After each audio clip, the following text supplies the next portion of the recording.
ज्या नगरात प्रभूचं पलीकडे पलीकडे पलीकडे पलीकडे बांध, तिकडून त्या मावल्या दोरी ओढतील. असं शाबास. आता मी भानगडीत पडलो नाही भाऊ, पण ते मला सांगावं लागते. देवाचा पाळणा आहे बंडू देवा, तुम्ही अनुभव असून सांगत नाही. शाबास शाबास. हां बरोबर. आता थोडक्यात घेऊ आपण. ज्या नगरात प्रभूचं प्रागट्य होणार आहे त्या नगराचं नाव अयोध्या आहे. आणि त्या अयोध्येचे राजे महाराज दशरथजी आहे. तुलसीजी उल्लेख करतात.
कौसल्यापि नारी प्रिय सबाचरण पुनीत, पती अनुकूल प्रेम दृढ हरिपद कमल विनीत. अनेक राण्यांपैकी 3 प्रमुख राण्या आहे, कौसल्या, सुमित्रा, कैकेयी. सगळ्या गोष्टीची अनुकूलता आहे, पण राजा एका गोष्टीनं दुःखी आहे, राजाला मुलगा नाही. एक दिवस राजे दशरथजी वसिष्ठजीच्या आश्रमात जातात. गुरुग्रह गए तुरत महिपाला, चरण लागी करी विनय विसाला. उदास क्यों राजन, पुत्रहीनस्य मे राज्यम सर्व दुःखाय कल्पते, बिनु बालक सुख कौणे काजा. मला मुलगा नाही महाराज, 4 होतील. 4? काय करावं लागेल बाबा? पुत्र कामेष्टी यज्ञ, आणि किती खर्च येऊ द्या महाराज, पण त्याआधी सांगा बाबा, 3 स्वापदाची शिकार करावी लागेल. आजच जातो महाराज. म्हणून दशरथ राजे शिकार करण्यासाठी अरण्यात दिवसभर फिरले, शिकार मिळाली नाही. विनमुख कसं जायचं म्हणून एक दाट पाल्याचा वृक्ष बघितला. तिथून थोड्या अंतरावर पाण्याचं सरोवर, इथे रात्री पशु पाणी प्यायला येईल, अचूक मारता येईल, या उद्देशानं त्या वृक्षावर लपून बसले. मध्यरात्र उलटली तरी पशुही पाणी प्यायला आलं नाही.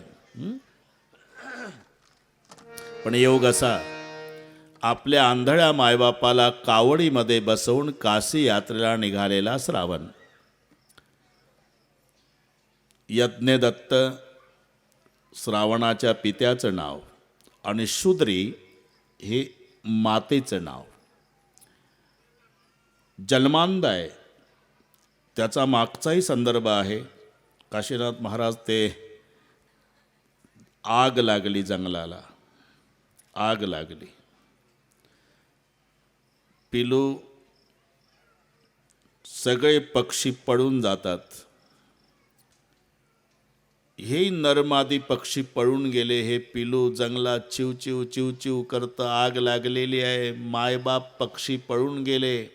काही संबंध नसलेले दुसरं पक्ष्याचं जोडपं आलं आणि त्यांनी पंखाखाली हे पिलू सांभाळलं. पंखाखाली ते जळून भस्म झाले. पिलू वाचलं. तेच पिलू पाखराचं पुढच्या जन्मी श्रावण झाला आणि ज्यांनी सांभाळलं ते मायबाप झाले, असा थोडा इतिहास दिलेला आहे. यज्ञदत्त हे श्रावणाचे वडील आहे आणि शूद्री ही श्रावणाची आई आहे, अंध आहे.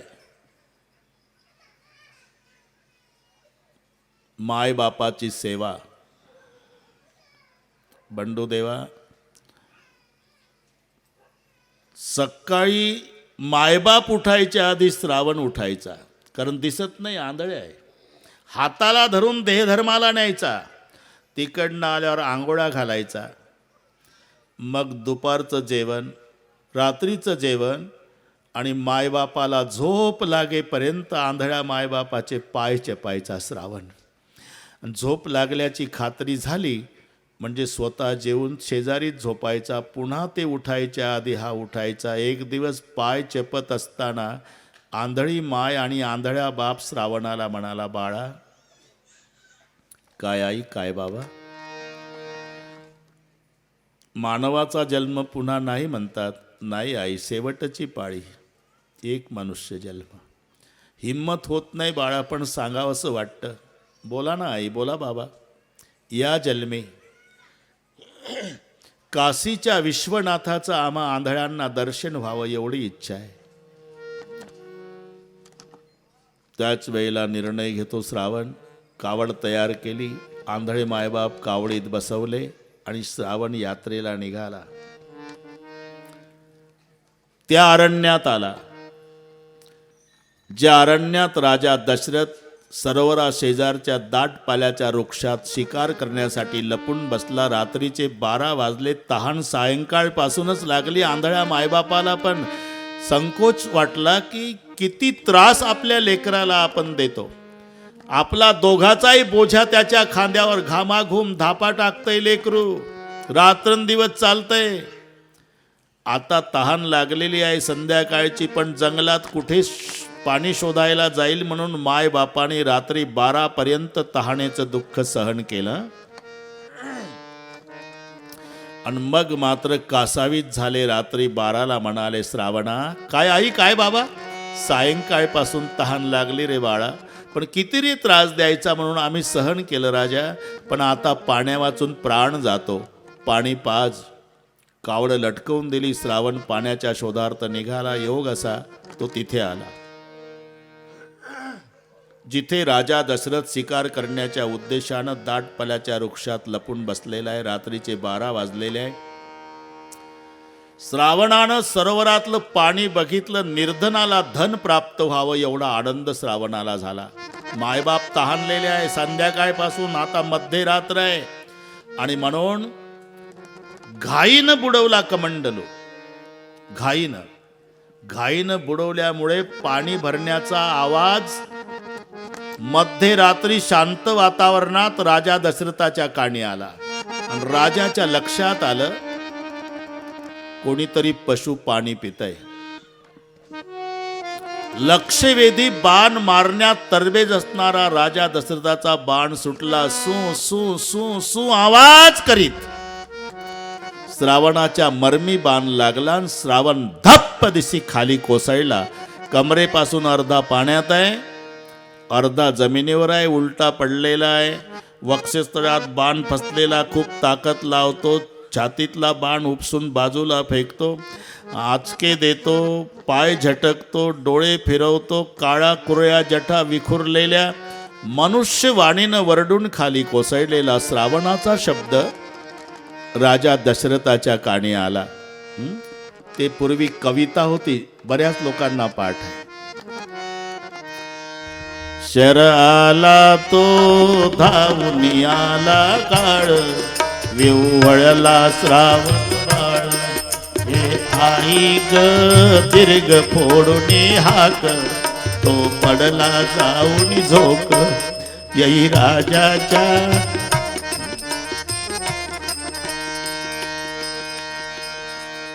यई राजाच्या करुणावाणी हृदयाचे झाले पाणी. राजाच्या लक्षात आलं कोण्या मानवाची हत्या आहे. राजा झाडावरून खाली उतरला, झपाझप झपाझप झपाझप पावलं टाकीत तिथपर्यंत आल्यावर दृश्य पाहिलं. गोरा पाण श्रावण, काळ्या कुरळ्या जटा विखुरलेल्या, पाय झटकतो आहे, आचके देतोय. अर्ध पाणी सांडलं होतं ना अर्धच राहिलं होतं तरी ते लेकरू कमंडलूची मूठ आवळू आवळू धरत होतं. राजाकडे लक्ष गेल्यावर राजानं वाकून नमस्कार केला. रात्री 12ची घटना. कोण रे बा? तुम्ही सांगा कोण? मी अयोध्येचा राजा दशरथ आहे बेटा. दशरथ ऐकून होतो महाराज, खूप पराक्रमी आहात म्हणे. देवाच्या राजाला इंद्राला युद्धात मदत करायला जाता म्हणे. तुझा पराक्रम ऐकून गर्वानं छाती भरून यायची राजा. पण आज काय पराक्रम गाजवला राजा? एका आंधळ्या मायबापाचा आधार संपवला. राजा, ज्याचा जन्म झाला त्याला मृत्यू ठरलेला आहे. कदाचित विधिलिखित माझं मरण तुझ्या हातात असेल.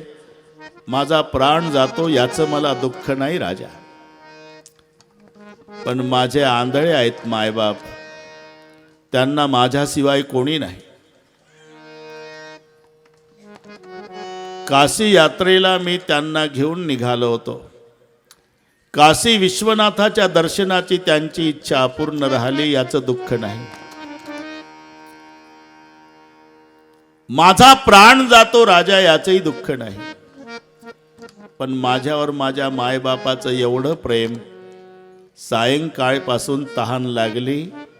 कुठं जाईल लेकरू अंधारात म्हणून रात्रीच्या 12 पर्यंत सांगितलं नाही. प्राण जाण्याची वेळ आल्यावर मला म्हणाले, पाणी पाज बाळा.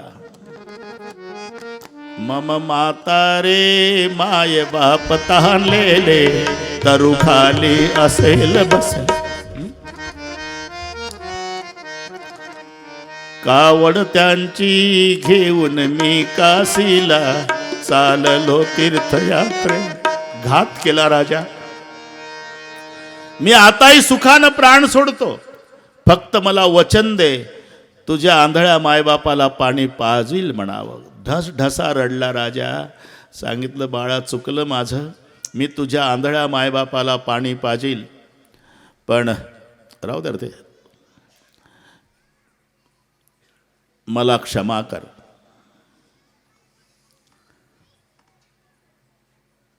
मी क्षमा केली राजा, मी क्षमा केली. पण मरताना सांगतो, माझे आंधळे मायबाप तुला क्षमा करणार नाही. आणि मरून पडलं लेकरू. कमंडलू राजाने घेतला, पूर्ण पाण्यानं भरला. मातृपितृ भक्त श्रावणाला साष्टांग दंडवत घातला आणि त्या पाऊल खुणावून राजा निघाला. जिथे वृक्षाजवळ मायबाप, आता यांचाही शोक चालला होता कारण वेळ खूप झाली होती. माय जास्त हळवी असते बरं का, माय म्हणून आंधळी माळ. राजा 25 फुटावर उभा आहे. दशरथ राजा पाणी घ्या म्हणत नाही, त्यांना दिसत नाही हा बोलत नाही. कारण पाणी घ्या म्हणावं तर बदललेला आवाज ओळखतील, विचारतील तू कोण आहे. मला सांगावं लागेल मी अयोध्येचा राजा दशरथ आहे. मग हे विचारतील तू आला पाणी घेऊन, आमचा श्रावण कुठे आहे? काय उत्तर देऊया माय बापाला? म्हणून नुसता उभा आहे. आणि आंधळी माय म्हणाली, का बऱ्याच वेळच गेलं लेकरू पाण्याला. वाघाच्याही डरकाळ्या ऐकायला येतात. काही कमी जास्त तर झालं नसेल आपल्या बाळाचं. बाप रागावून म्हणाला, असं कसं अभद्र बोलतेस तू? कुठे चाललोय आपण? काशीच्या विश्वनाथाच्या दर्शनाला. आणि आपलं बाळ श्रावण घेऊन चाललंय आपल्याला. मग काशीच्या विश्वनाथाच्या दर्शनाला घेऊन चाललेलं एवढं गुणाचं लेकरू काशीचा विश्वनाथ सांभाळणार नाही का आपल्या श्रावणाला? मलाही तसंच वाटतंय हो, पण जास्त वेळ झाली म्हणून शंका आली. आणि जेव्हा विलंब खूप झाल्यावर तोल गेला, दोघंही रडायला लागले. काहीतरी झालं बाळाचं. श्रावणा, पाणी नसल मिळालं तर तसाच ये बाळा रे. पाणी प्यायची इच्छा नाही, काशीच्या विश्वनाथाच्या दर्शनाची इच्छा नाही. एकच इच्छा शिल्लक आहे बेटा, आमचा आंधळ्याचा मायबाप, आमचा श्रावण मरताना आमच्या जवळ असावा. तसा तसा राजा दशरथ रडत होता. श्रावणा श्रावणा. जेव्हा बळ एकवटून हंबरडा फोडला, श्रावणा, झपाझप पावलं टाकीतच राजा दशरथ पुढे आला. घ्या पाणी. बदललेला वळखला आवाज. कोण तुम्ही? अरे पाणी घ्या म्हणणारा कोण? बोलत का नाही? मी अयोध्येचा राजा दशरथ. दशरथ, तू का पाणी घेऊन आला? पाणी आणावं लागलं मला. म्हणजे या भयानक जंगलात आमच्या निरपराध श्रावणावर हिंस्त्र पशून हल्ला केला की काय राजा? नाही मायबाप, नाही. जंगलातल्या जनावराला दया असते. त्याच्यापेक्षा खालच्या दर्जाचं जनावर, निर्दयी जनावर, ज्याला दया नाही ते जनावर, त्या जनावराचं नाव दशरथ आहे. आणि त्या दशरथ नावाच्या जनावरानं मारलं बाळ तुमचं. राजा, माय बापाच्या कंबरड्यात बुटा भरल्या लाता घालणारे लेकर जन्माला आलेत रे राजा. श्रावण नात्यानं मुलगा होता रे राजा, पण आधारानं आमचा आंधळ्याचा मायबाप होता. आमचा मायबाप मारला आणि पुन्हा तोंड दाखवायला आला. फेक ते पाणी.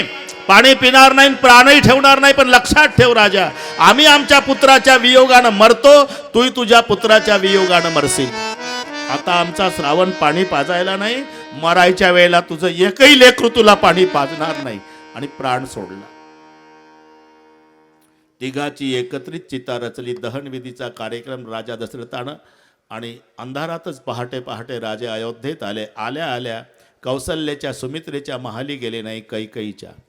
आणि उदास का असं कैकेयीने विचारल्यावर सगळ्या इतिहास सांगितला की माझ्या हातून एक लेकरू, मला लेकरू होण्यासाठी गेलो आणि एका आंधळ्यांचं लेकरू मारून आलो. कैकेयी रडू लागले. आणि ते आंधळे मेले ना कैकेयी, हे फक्त कैकेयी सांगितलं, हे नीट ऐका. आंधळे मेले ना मायबाप, हां, पाय घासून मेले, तडफडून मेले, पण मला शाप देऊन मेले. तूही तुझ्या पुत्राच्या वियोगानंच मरशील म्हणाले. हे कौसल्यजवळ नाही, सुमित्रेजवळ नाही, फक्त कैकेयीजवळ सांगितलं. आणि त्या दिवसापासून कैकेयी या गोष्टीचा अभ्यास करत होती की माझ्या पतीला शाप आहे, पुत्राच्या वियोगानं मरशील. म्हणजे जसा श्रावण मेला त्याच्यानंतर त्याचे मायबाप मेले, तसाच शाप असेल तर माझी मुलं आधी मरतील आणि मग राजा मरल. मुलं मेल्यानंतर माझ्या 4 तरुण सुना विधवा होतील.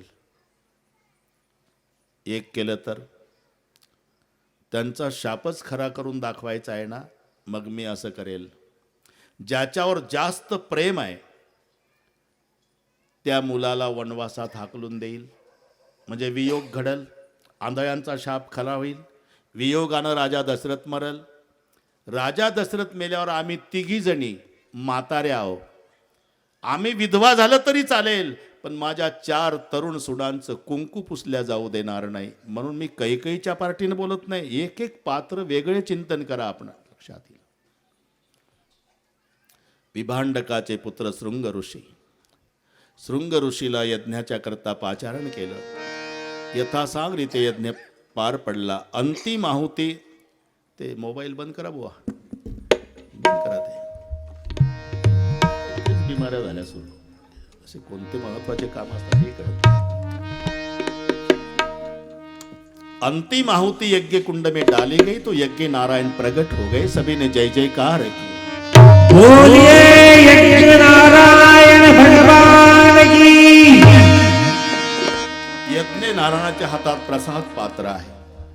ते प्रसाद पात्र यज्ञ नारायणाने वसिष्ठजीच्या हातात दिलं. अंतर्धान पावले नारायण. आणि वसिष्ठजीने दशरथजीच्या स्वाधीन केलं. सांगितलं सत्वर वहिले भाग करा. राजा दशरथाने दोन प्रकार आहे, दोन्ही सांगतो मी. 3 विभाग केले. पहिला प्रसाद कौसल्याला, दुसरा दिला सुमित्रेला, शेवटून कैकेयीला दिल्यामुळे कैकेयी रुसली. कैकेयीच्या हातावरचा प्रसाद घारीनं झडपला. तो अंजनामाईच्या हातावर नेऊन सोडल्यामुळे तिथे हनुमानजी बाबाचा जन्म झाला. बोलिए पवन सुत हनुमान की जय। मग अर्धा अर्धा प्रसाद दोघीला द्यावा लागला. तो कैकेयीला, सुमित्रेनं अर्धा दिला. मग झाले 2 मुलं असा. पण इथे कैकेयीला एकच दाखवला, सुमित्रेला 2. याचं कारणही सांगितलं. आणे पद्धतीत वाटप. आणे पूर्वी 16 आण्याचा रुपया असायचा. मग 2 भाग केले. 8 आणे 8 आणे. 8 आणे प्रसाद दिला कौसल्याला. मग राहिला 8 आणे. त्याचे 2 भाग केले. 4 आणे 4 आणे. 4 आणे प्रसाद दिला कैकेयीला. मग राहिला 4 आणे. त्याचे 2 भाग केले. 2 आणे 2 आणे. 2 आणे प्रसाद दिला कौसल्याला आणि 2 आणे प्रसाद दिला कैकेयीला. सांगितलं दशरथजींनी, कैकेयी कौसल्ये, तुम्हाला शेवटून मी 2 आणे 2 आणे दिला ना प्रसाद, तुम्ही दोघेही सुमित्रेला द्या. तो 2 आणे 2 आणे दोघीनं सुमित्रेला दिला. म्हणजे कौसल्याला 8 आणे, कैकेयीला 4 आणे. 4 आण्याचे 2 भाग केले, पण दोघीच्या हातून दिला 2 आणे 2 आणे. आता सुमित्रा प्रसन्न होऊन म्हणाली, कैकेयी कौसल्ये, तुम्ही दोघीने मला प्रसाद दिला, भगवंत करो मला 2 मुलं हो. आणि जर झाली ना तर तुझ्या प्रसादाचा मोबदला एक माझा मुलगा तुझ्या मुलाच्या सेवेत लावील, आणि तुझ्या प्रसादाचा मोबदला एक माझा मुलगा तुझ्या मुलाच्या सेवेत लावील. म्हणून शत्रुघ्न आणि भरत हे कैकेयीला दाखवले. शत्रुघ्न लावला भरताच्या सेवेत, आपलं शत्रुघ्न आणि लक्ष्मण हे सुमित्रेला दाखवले. म्हणून सुमित्रेनं दोन्ही मुलाचा वाटप असा केला, शत्रुघ्न भरताच्या सेवेत लावला आणि लक्ष्मण रामाच्या सेवेत लावला. मी दोन्ही प्रवाद आपल्यापुढे मांडले. वादात शिरू नका, योग्य ते स्वीकारा. अस्ति गरोदर तुझ्या कांता धर्मशास्त्राचे डोहाळे पुसावे, त्यांचे पुरवावे मनोरथ. 15 तिथ्याने लाईन लावली, पण प्रभूने एक तिथी निवडली, तिचं नाव नवमी आहे. नवमी. गुलाल टाकण्यातील फुलं सर्वांना मिळालेली आहे ना, ती बसल्या जागेवरून पाळण्याच्या दिशेनं टाकण्यात येईल. आणि गुलाल फुलं टाकून झाली की मी सांगितल्याप्रमाणे प्रसाद वाटणारे गेटवर जातील. आताच गेले तरी चालेल. इकडून जा आणि तिकडून वाटत वाटत या. इकडून भगिनी मदत करा, तिकडून तुमचे तरुण मुलं वाटतील. वाटत वाटत वाटत वाटत यायचं. इकडे जन्म झाला की प्रसाद वाटणं सुरू. इकडे आपली आरती संपेल, इकडे प्रसाद वाटप संपेल. आणि एवढं करून 6 वाजता, आपलं 6 नाही 5 वाजता, कालचे होते 6, बरोबर मिलिटरीसारखं शिस्तबद्ध.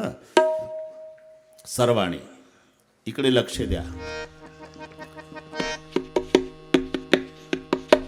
त्याला अयोध्या में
सुमन दृष्टि हो रही, देवता आसमान में खड़े देख रहे अयोध्या की ओर। बरचई सुमन सुअंजलि साजे, कह गई गगन दुदुम्बी बाजे। स्तुति करहि नाग मुनि देवा, बहुत लावहि निज सेवा। बरचई सुमन सुअंजलि साजे, कह गई गगन दुदुम्बी बाजे। स्तुति करहि नाग मुनि देवा, बहुत लावहि निज सेवा। बरचई सुमन सुअंजलि साजे, कह गई गगन दुदुम्बी बाजे। स्तुति करहि नाग मुनि देवा, बहुत लावहि निज सेवा। फुलाचे हात तयार ठेवा, फुलाचे हात, फुलं हातात घेऊन हात वर। बाबाजी कहते हैं सुर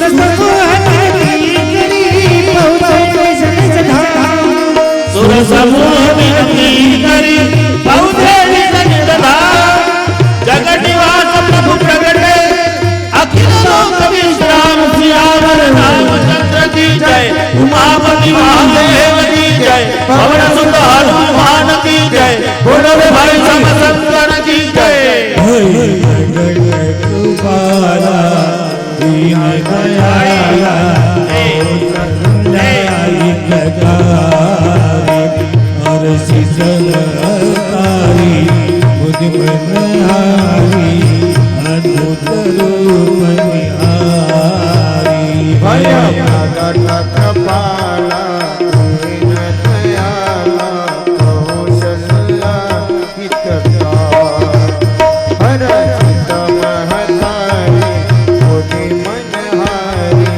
चक्कर मारायचा असा टाळे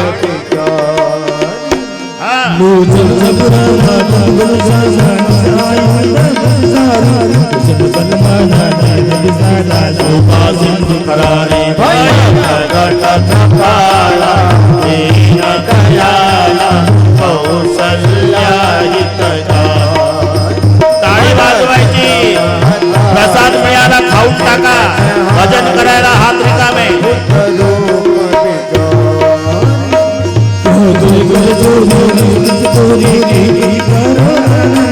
माया गुण गाना वेद अमाना, वेद पुराण वर्णनता। शाबास शाबास, हा एका मागे शाबास, मोठा बोल घ्या असा, घाई करू नका, बरोबर आहे।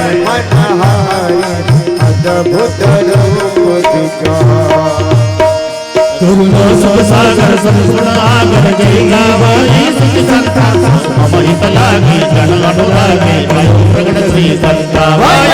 जगत कृपाला दीन दयाला, कौसल्या हितकारी।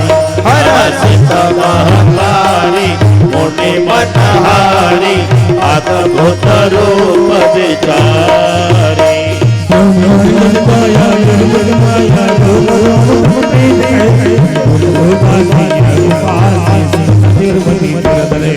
जगत कृपाला दीन दयाला, कौसल्या हितकारी। हरसित महतारी, मुनि मनहारी, अद्भुत रूप विचारी।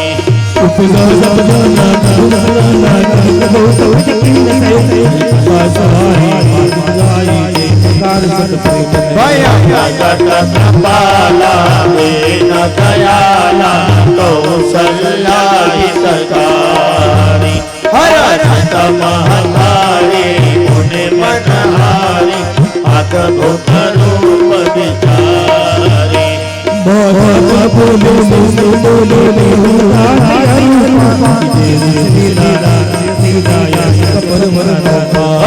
जगत कृपाला दीन दयाला, कौसल्या हितकारी।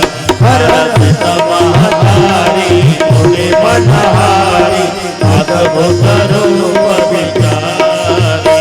सुन